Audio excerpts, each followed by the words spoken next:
Good evening, everyone. Welcome to a new episode of the Red Devils Corner Kick podcast, a fan podcast dedicated to Manchester United Football Club. I hope everyone is enjoying their week, is enjoying their Thursday evening, potentially very early Friday morning. A few things to talk about today. One, I do apologize. I know the last few episodes have been in the early mornings, releasing those. Obviously, I got up this morning, started prepping for my day. Obviously, I have my full-time work, eating breakfast, everything, going about prepping for the episode this morning. Didn't exactly wake up on the time that I wanted. So unfortunately, I just relaxed, watched the newest episode of Star Trek Strange New Worlds, and went on with my day. And now I am preparing for the episode to discuss. So yes, a little sidetrack this morning. But now I'm here with a new episode as well. Yes, a few things to discuss. Obviously, catching up on transfers. Sancho news are in with the transfer. Hojlund is obviously there. Updates with Baleba as well. We are 2 days away from kickoff for the first match for Manchester United of the Premier League. Technically, the league kicks off depending on when, Friday or today, depending on when you're listening. We have Liverpool and Bournemouth kicking it off tomorrow. Obviously, Bournemouth, the defending Premier League champions. So we'll be seeing what they will be potentially up to, and they're definitely the favorites to potentially repeat. Obviously, we're facing a potential contender in Arsenal as well. So, we're, and like I said before, like other episodes I mentioned, our first couple games, it's going to be a tough one to say the least. Yes, we have Arsenal Sunday, Fulham next week, Burnley after that. And obviously they announced the second round of the Carabao Cup. We were playing in the second round, obviously due to how we finished last year. So United will be playing Grimsby Town in the first round. I believe that's happening the week of August the 25th. After that, I believe that's the Burnley game. Yes, that would be the Burnley game. Or then after that, we have the Burnley game. Then we're on international break for 2 weeks. And then we come back to face City and then Chelsea the week after. So, yeah, those are our first 5 games. Arsenal, Fulham, Burnley, City, and then Chelsea. Weekend after week. Yes, it's going to be a fun first 5 games for Manchester United. But yeah, to say the least, it's definitely going to be an emotional roller coaster. But technically, we have 6 games for Manchester, but for Prem, the first 5. I am excited for obviously the domestic tournaments are always fun to watch. And we'll see how it goes. Will we get some silverware this year? Obviously, last year was the first year we didn't have a trophy in a couple of years. Obviously, the first year is 2 years to Ten Hag. Each year we got a trophy. So last year we didn't get one. I know some people were upset, especially with the way the Europa League final went. But that is neither here or there now. There's nothing we can do about it. But yeah, another thing that went on this week, the final third jersey of the season came out, the black. Like, I'm going to say it, it's gorgeous. I really do. Like, listen, I am a fan of soccer jerseys. My closet is filled with them. All the way back to, like, I can say I have a problem. But yes, I do have my share. But yeah, the black one just looks just gorgeous, like the badge, and then you have the yellow trim along the shoulders. Yeah, it looks gorgeous. It really does. It's really good. The last 5 years, I would say that the kits have been incredible. My apologies for referencing them as jerseys. I know they're called kits, but yes, they have been gorgeous. They really have. The last 5 years, there has been great ones the last 5 years. The green one that came out in 23, 24. That one wasn't the best. The 2022, 2023 kits I did enjoy. The white one, the red one were good. Was okay with that. How do I describe the green? It's a lighter green, obviously. But I enjoyed that season's kits, even the one before. There was the blue one, and then we had the very, very whitish light blue too. The red one was okay, but I like that. The Team Viewer and the Snapdragon kits have been great. Wasn't a fan of the Chevy jerseys or Chevy kits, sorry. AIG, AON have been great too. Those are excellent kits. But I feel like the last 5 seasons, because so this would be, so let me just look at it here. When did we switch? No, yeah, I would say, so 2021, 2022, 2022, 2023, 23, 24, 24, 25. Wait, am I doing my math wrong? So I need to look this up because we're talking about kits. And yeah, I need to make sure is there something going on with my mouse? There we go. Have you guys ever had those issues with mouses where it's just like you're trying to find the cursor and then it's just not able to just pop up? It just somehow disappears. Yeah, that's what kind of just happened to me. Let's go. Manchester United kit history. Let's look at this. Here we go. History and kit timeline. Just, yeah. Come on, let's load. All right. So, yeah, I'm just looking at it. The kit, yeah, the new kit that just came out today, or what was it, yesterday? Just, again, it's a complete reminder of the 1994 kit. It's just, yeah, it's just fantastic. Like, United always have like one or two or all 3 kits, just remarkable. So let me just get to here. Yes, obviously those ones are there. Not everything has been updated yet. No, they're missing a kit. So 2021, 2022, 2022, 2023, 23, 24,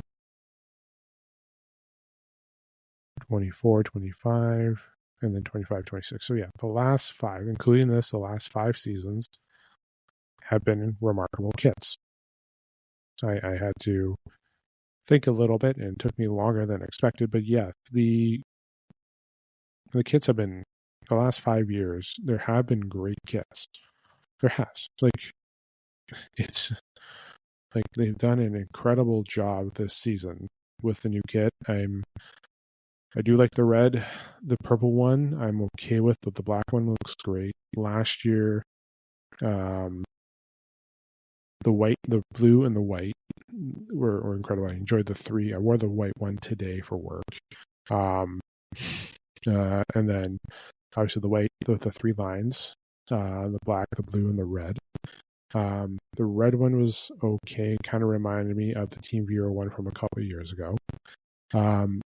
The year before that, enjoyed the red. That was incredible to see. The white one, the all white with the red trim around the neck and the sleeves, was, I think, fantastic. And then, yeah, that was also the season where we had that green one where just the way the team viewer looked just didn't look right.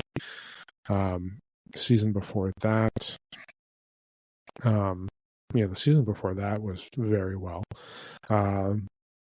All three kits, the red, and that was the specific green. And then when the first year of TeamViewer, I do have the light bluish one. You had the red one, which is, like I said, was similar to last year's. And then you had a blue and yellow one. It was a dark blue and yellow, which I've been trying to find because I just love the design of that kit. I think that, yeah. So the last 5 years of kits, 5 seasons at least, including this one, the kits have been incredible. I've enjoyed it. It brings you back to those kits from the early 90s. It does. Like when you look at the kits now, I wouldn't say all of them remind you of that, but just the design and the care, and when you look at it, it brings that back. Because I'm looking through the history here of some of the kits. Like the Chevy ones didn't really jump out at me. Like they didn't. I didn't really like much of the Chevy ones. The AONs I did like. AONs had some good ones. AIG had the good ones too. Where am I? So the Vodaphones were always my favorite. That's when I kind of started being around United as a fan. Is like the early Vodafone jerseys, just after Sharp, but yeah, the early 2000 Vodafone jerseys were definitely my favorite. I was talking to someone a while ago, and we're talking about like the reversal Manchester United jersey. That was 2001, 2002. Like that one is something I'd love to get, and that's impossible to find.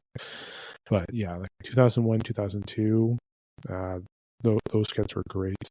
But yeah, just when we released the black one today, when they released the new one, the third kit, that it gave me vibes of the old school jerseys, or old school kits. Sorry, I'm from North America. We call them jerseys. I know they're kits, so we call them jerseys. I do apologize for my North American tongue. So I do apologize. Just a quick shout out to I jumped right into it, and I usually do this at the beginning. Don't forget to hit like, subscribe, follow, whether it's on YouTube, Apple Podcasts, or Spotify, and don't forget to follow on Instagram, TikTok at Red Devils Corner Kick Pod, and then X at RD Corner Kick Pod. So my apologies for not getting that soon. Also, as well, to all the new subscribers, thank you for following. Whether you're following on X, Instagram, YouTube, all the new recent subscribers, thank you very much for subscribing. Hopefully I keep growing, and thank you for all the support and those who have just started to follow. So I do appreciate it. To all those that support and welcome Manchester United, enjoy the pod, thank you. I do apologize for not doing that at the beginning. I usually do, but just got carried away because it's that type of day that I have been having. So, all right. So obviously I kicked off the episode just being, me, and then talking about the new kit, and then how the kits are we just talked about the last couple of years. But let's look at what's really been going on. I do really want that new kit. I really do. I do. I really, let me check the price. Let me go to the Manchester United store. Because obviously for me,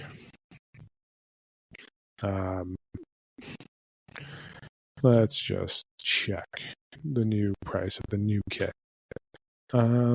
Let's see here. Let's go to the Manchester United store. Yeah, Fanatics is charging $138. Yeah. If money could grow on trees, ladies and gentlemen, if money can grow on trees.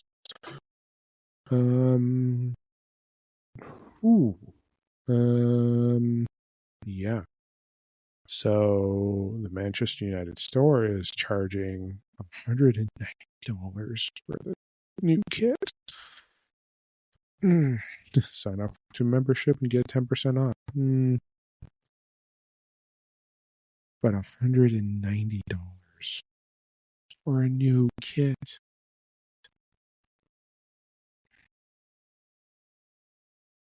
Long sleeve looks good though.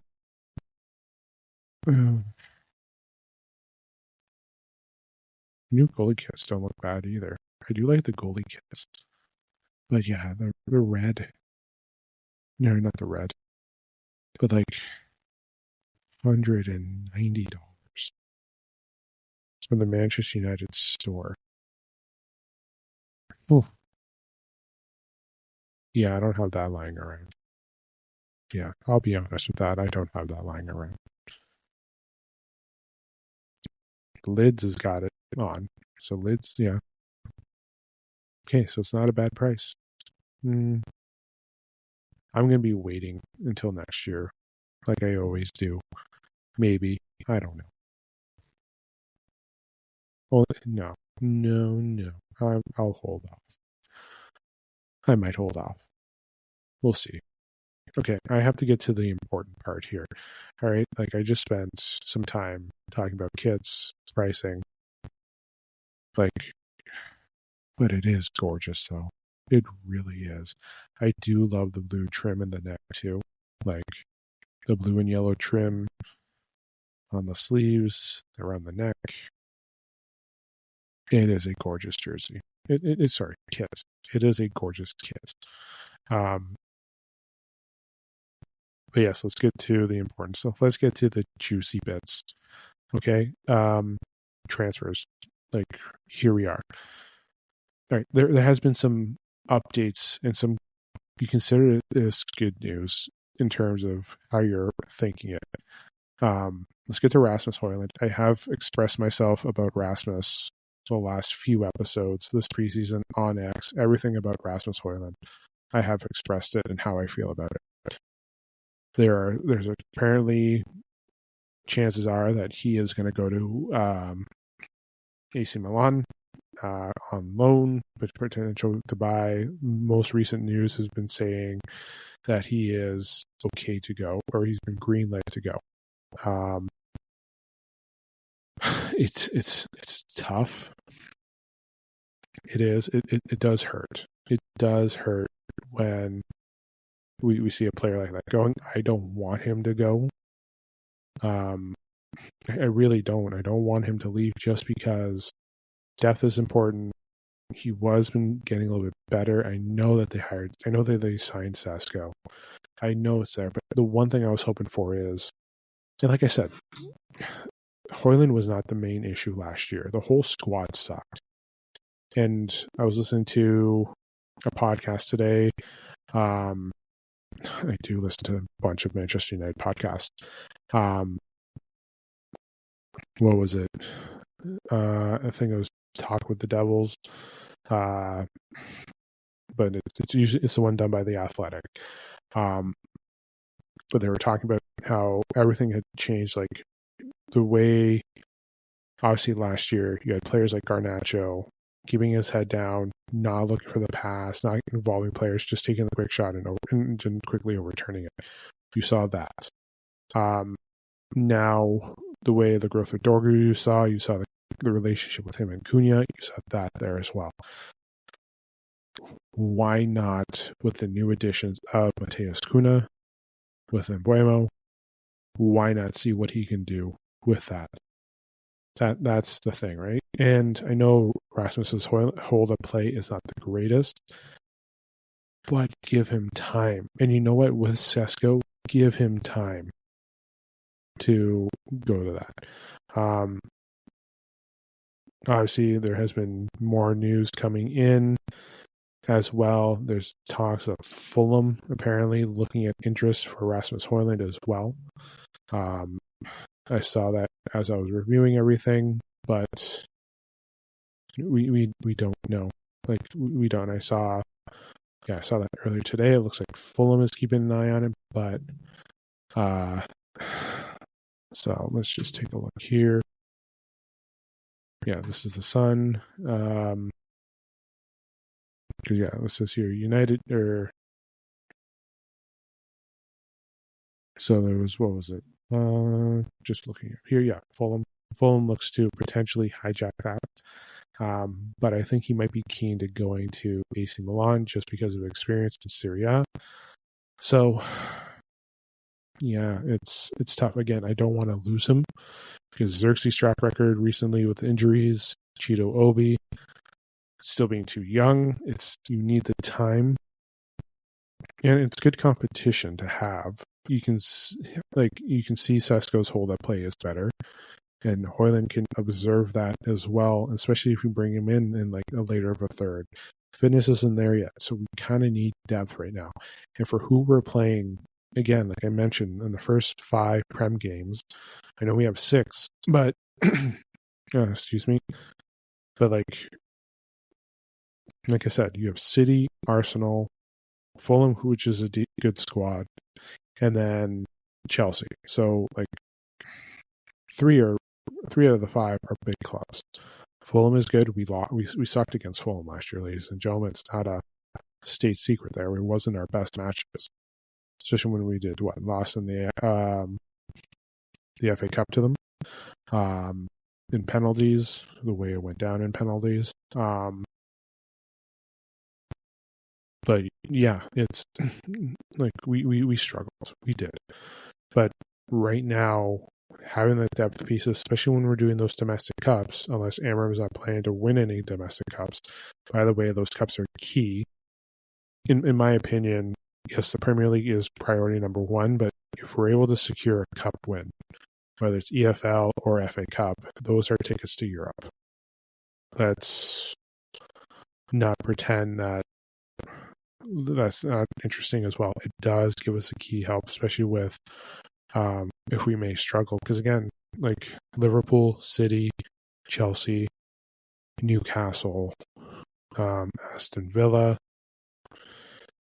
Crystal Palace will be fine. Like we have a lot of competition for top 8. Who else am I? Arsenal. So yeah, Arsenal, Liverpool, City. Yeah, Arsenal, Liverpool, City, Chelsea. That's right there. 4 teams that are going to be battling out for top 4, and we have to compete against them. All of them had good transfer windows. All of them have had money to spend. You have Newcastle, Aston Villa. You also have Crystal Palace, like I mentioned. Bournemouth, which isn't a bad side. There's competition there, and like if we can somehow get into Europe through a trophy, and then if we're able to secure through top 5, we need top 6. Top 6 has to be there to get us a chance into Europe. So, but those domestic trophies are also important too. So we have to keep an eye out on those, because if we can win those, we get a chance there. So Hojlund, having him here will be important, especially in those competitions, those pieces. In case of injury, like we have to, it's going to take time. But shouldn't say we have to take time, but it's important to have him there. It really does. But if the player is willing to go and we're all ready to go and everything, and they want to move on from that and keep up with that motto of if in 2 years you're not performing, you're going, we have to look at that, and we have to think about that. What's best for Manchester United? But in the end, I really don't want him to go. I don't. Like, we need to. Depth is important. Obviously, the Baleba talks. Like, there's nothing new. Like I've mentioned before, until I see him with the Manchester United social media team writing that signature on a piece of paper, he won't be there. I don't think, as much as I would love to have a player like that, I don't think we should be going for it, especially now when I'm looking at potential between 100 million pounds to 120 million pounds. I get it. He's an important player, but that is funds that we could use to somewhere else, especially we can go for Wharton and Hojlund, who is the former midfielder of our manager, will cost less. There's talks that United are going to go in for him from Sporting. There's a $68 million release clause. There's rumors of them willing to go down $10 million if there can be some different things with add-ons. Wharton, from what I heard, there's a rumor that he has a gentleman's agreement to leave next summer from Crystal Palace. But if the price is right or certain things can be done, we can take him away from Palace this summer. So we'll see. Like, again, it is August the 14th right now. We have let's go with it's going to be the 15th in about 6 minutes where I am. So we got 1, 2, 3, 4, 5, 6, 7, 8, 9, 10, 11, 12, 13, 14, 15, 16, 17, 18. 18 including September 1st of when it closes. Just about 2 and a third weeks left for the transfer window. I think we have to go for the affordability here in this scenario. As much as, and I'll be talking about Sancho in a moment, or actually, no, let's talk about Sancho now, and Garnacho, because again, Roma has come in for Sancho. They've offered, from what I'm hearing, £20 million. I think there's even talks that they're willing to take the salary on too. So if that's 20 million there, that's 20, like, potentially, let's hypothetically, £20 million. That one's there. If we can get the closest to the 50, yes, but I don't want them spending all of that on the one player. Don't get me wrong, you can break it up and do 20 million over the next 5 years or so, 25 million over the next 5 years, but why not reinvest and get players that know the system, have some experience in the Prem? Like Wharton would be the best fit. He has Prem experience. He fits in the 3-4-3. They play that at Crystal Palace. Here's an idea. Why not spend 100 million on 2 Crystal Palace players? We were looking at Wharton anyways and Mateta. So why not just buy those 2 players from Crystal Palace? Or is this potentially going to be happening? We don't spend that this year. Next year, I know there's the rumors of if Baleba has a phenomenal season, like everyone else is going to come calling, the price tag's going to be up even more. But I don't want to spend that much money now. And I don't want to get into a point with Manchester United going back to the old ways where it's like, well, we're kind of screwed, so let's blow money now. That's how we got Antony. Like, that's how we got Manuel Ugarte. That's how we got certain, like, just negotiations failed. We cannot go back to that. So let's take a step back and realize, hey, if Brighton's not willing to budge and the price is going to stay at £120 million, just hypothetically, let's go spend the money on 2 players that we can bring in. Like, why not? Bring 2 players. Go straight for Wharton. Wharton just played already. He played against Liverpool the other day. Get a player that knows the system. Get a player that has prime experience. Wharton would be perfect. Go for that. I think that's what should be done. And then get an additional striker or additional defender. Get a depth piece. Or if not, if you want to spend 120 million, go spend it on 2 players from Crystal Palace. Get Mateta and get Wharton.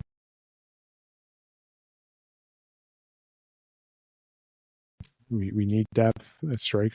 If Hojlund's going to AC Milan, we need depth at striker. It's the truth. And we can't keep doing the rotational of Cunha, Mount, and all that stuff. We can't. Like, it'll be fine once in a while, depending on which team we're playing against. But if we're racing for top 4, if we're going to be competing against Chelsea, City, Arsenal, Liverpool, Newcastle, Nottingham Forest, I even forgot to mention them. Like I said, Villa. That's just 7 right there that we're fighting against. Crystal Palace has played well last year. That's going to be a battle to fight against with. Bournemouth, like, where are we going to look at here? Tottenham. I haven't even mentioned Tottenham. Like, the race for the top half is going to suck.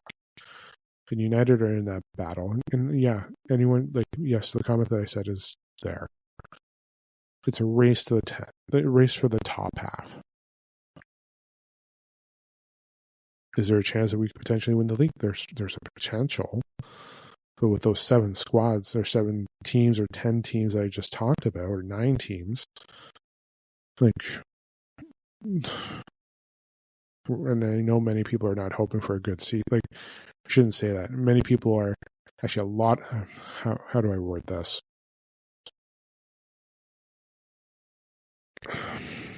Many people are jumping at top 5 right now, top 4. I can't give a prediction. I need to think about it. Realistically, I can't give a proper prediction.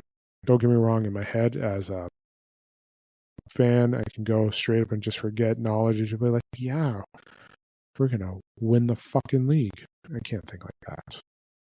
I would hope, like, listen, don't get me wrong. Like I always said, I'm always hoping for a United win, and I'm hoping for a great season. I'm hoping. But realistically, the battles that we're facing, like, it's going to be so tough. Like, Nottingham Forest may go down because they lost players. Newcastle may struggle. But the 4 teams I mentioned earlier, Chelsea, Arsenal, Liverpool, Man City, who knows? Like, City got stronger. City may be getting Donnarumma. Chelsea's gotten some good players. They got some good depth. They may have one of ours in Alejandro Garnacho. Who else is there? Like, Liverpool got better. Arsenal's got Gyökeres now. They have a striker. Those 4s are there. Those 4 are going to be there. Newcastle has gotten pieces there to help them continue on. Question is, what's happening with this act? We don't know. But Nottingham Forest may take a step back. Aston Villa may take a step back, but they're still there. They still have pieces that are there from last year that made them play very well. We'll see. Can top 8 be achievable? Potentially. Winning the league? Potentially. Now everyone's like, oh, he's saying potentially winning the league. Potentially. Potentially could be your wide margin of 1% chance. There's a 1% possibility that they could win the league. Like, there's potential. Like, so. But yeah, like, we have a lot of work to do. We have a lot of pieces to be there. But like, looking at it all through in the end, like, it's tough, to say the least, when we're looking at it. And yes, I can't give a straight prediction. Maybe I'll give one on the episode later today. Are we doing my Arsenal Man United preview? Maybe I'll give a prediction in that episode. Maybe I'll cave like everyone else. But right now, my key is to hopefully get hopefully hear that the right pieces are being signed, and this club did not spend stupid money on a player. You know what? My final segment. You know what I'm going to say? I'm going to give my final opinion, and I might name this the title.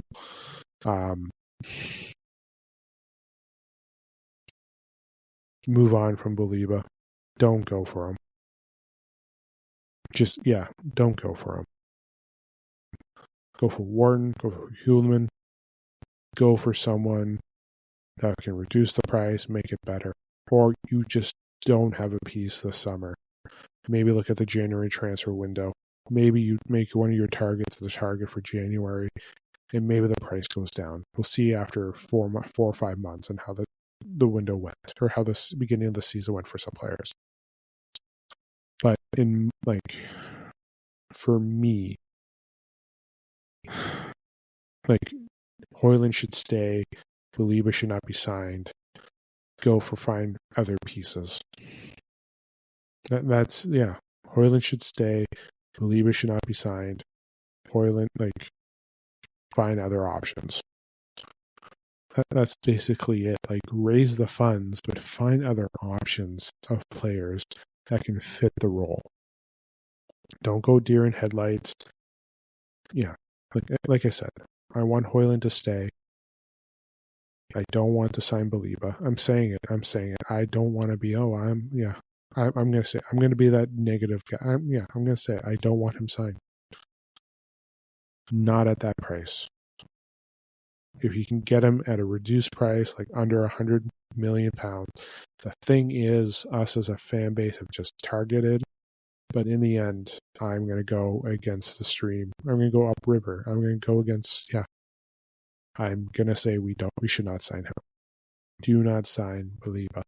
Do not make it about price tag money, but look at buildings. If we have that much money, why don't we have our new midfielder, a proper midfielder? Why aren't we restocking our D? Why aren't we restocking our striker?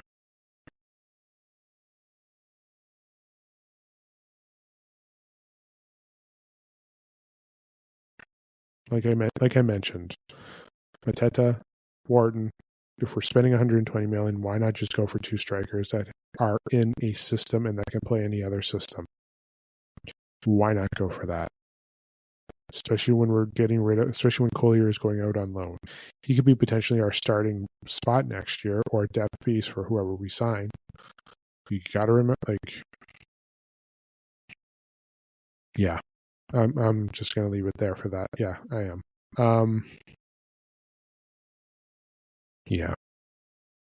But that's it for today's episode of the pod. I said that comment. I'm not sorry about the comment. No, I don't want Baleba. But I'm going to leave it there. It is Friday. I will be back later today to discuss. I know the episode's late, but I will be back later tonight, recording and releasing the episode, doing my Arsenal versus Man United preview. I will do a prediction of where I think United could be. Hate it or love it, but hopefully you enjoyed the episode. Hopefully you guys enjoyed the new kit that was just released. I'm going to stand by that comment that I said about Baleba. Hojlund should stay. Baleba should not be signed, and we need to go for other pieces. That's basically what I think. The cost, yes, he's a talent, but the cost is just too risky. And I know Amram, Sir Jim are pushing it, but at between 100 and 120 million pounds, if we have that money, you should be getting another midfielder that fits that same role with a Premier League experience and get us another depth piece at striker if you're planning to get rid of Hojlund. But so again, hopefully you enjoyed today's episode. Comment, like, subscribe, leave feedback. Remember, hit subscribe whether you're on YouTube, Apple Podcasts, Spotify. Follow on X at RD Corner Kicks Pod. Follow on TikTok and Instagram at Red Devils Corner Kick Pod. Do hopefully appreciate any feedbacks. If you want to do collaborations, please shoot me a DM. I'll try to get back to you as fast as I can, and we can discuss there. But that's what I'll say it as. So, but enjoy your Friday. It is now technically early morning Friday, so enjoy your Friday. It is the weekend. I will be back again later today with a new episode, so I will talk to you guys soon. But enjoy the rest. Just enjoy your Friday. This is the Red Devils Corner Kick Podcast. Glory, glory, Man United.